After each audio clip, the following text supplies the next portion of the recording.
భారత రైతు సంఘం అమెరికా ఒప్పందాలు రద్దు చేయాలి, అమెరికా ఒప్పందాలు రద్దు చేయాలి, అమెరికా ఒప్పందాలు. అఖిల భారత ఐక్య రైతు సంఘం ఎంఆర్ఓ ముందు కార్యాలయం ముందు నమ్మడం జరిగింది. ఏంటంటే కేంద్ర ప్రభుత్వం అమెరికా నుంచి వాణిజ్య ఒప్పందం అనేది చేసింది కాబట్టి ఆ ఒప్పందం అనేది ప్రతి ఒక్క రైతులకు వ్యతిరేకమైనటువంటిది ఉన్నది కాబట్టి వేరే ఏం లేదు కాబట్టి దాన్ని ప్రభుత్వం ఏం చేయాలంటే మన దిగుబడి పండించే పంటలకు గిట్టుబాటు ధర ఇప్పటికే సరిగ్గా లేక రైతులు ఆత్మహత్యలతో వెళ్ళిపోతున్నారు. అక్కడి నుంచి పంటలు తీసుకొస్తే ఇక్కడ ఉన్న రేట్లను సుఖ కిందికి దిగిపోతే రేపు వ్యవసాయం చేసే రైతులు రాదు ఇప్పటికే లాస్ అయిపోతున్నారు. కాబట్టి ఆ ఒప్పందాలు అనేవి రైతులకు సంబంధించినవి ఉన్నాయి కాబట్టి ఆ వెంటనే కేంద్ర ప్రభుత్వం ఆ ఒప్పందాన్ని వెనకకు రద్దు చేయాలని, ఈ రైతులకు గిట్టుబాటు ధర కల్పించాలని, ఇవన్నిటి మీద చేయాలని చెప్పేసి అఖిల భారత ఐక్య రైతు సంఘం డిమాండ్ చేస్తుంది. ఈరోజు రింజలు మండల కేంద్రంలో ఏదైతే 12 తారీఖు నాడు సార్వత్రిక సమ్మె మన ప్రపంచవ్యాప్తంగా జరుగుతున్నది.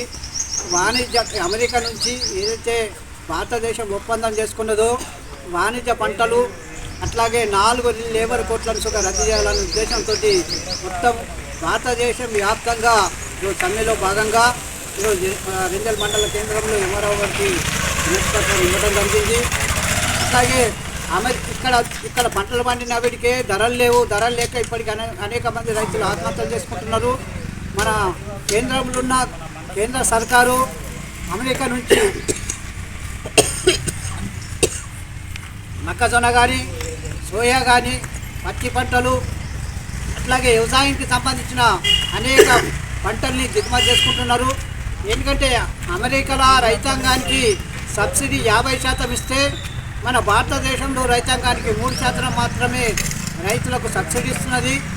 ఈ 3% ఇచ్చే ఏదో గొప్పలు చెప్పుకుంటున్నది ఏ గవర్నమెంట్ వచ్చినా ఈరోజు రైతులకు అతిగతి లేకుండా పోతున్నది. 13 నెలలు మన ఢిల్లీలో అనేక పోరాటాలు చేస్తే మన మోడీ సర్కారు రైతులకు ఒప్పంద పత్రము రాసిచ్చిన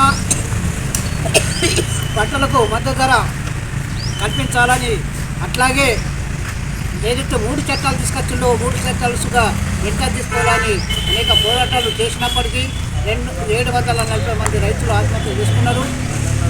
రైతులు పంటకు గ్యారంటీ చట్టం లేదు. ఎందుకంటే అనేక కష్టాలు పడి పంట చేసినా ఆయనకు ఎప్పుడు అమ్ముకున్నాలో వర్షాలతోటి నష్టం జరుగుతున్నది, అట్లాగే పంట పురుగుతోటి నష్టం జరుగుతున్న ఏదైనా నష్టం జరిగినా ఈరోజు రైతుకు నష్టపరిహారం ఇస్తలేరు. అట్లాగే ఇది కాకుండా ఇప్పుడు బయటి దేశాల నుంచి మన స్వేచ్ఛ వాణిజ్య ఒప్పందం అనే పేరుతోటి మోడీ సర్కారు ఒప్పందాలు చేసుకున్నాడు. ఇది సరైనది కాదు.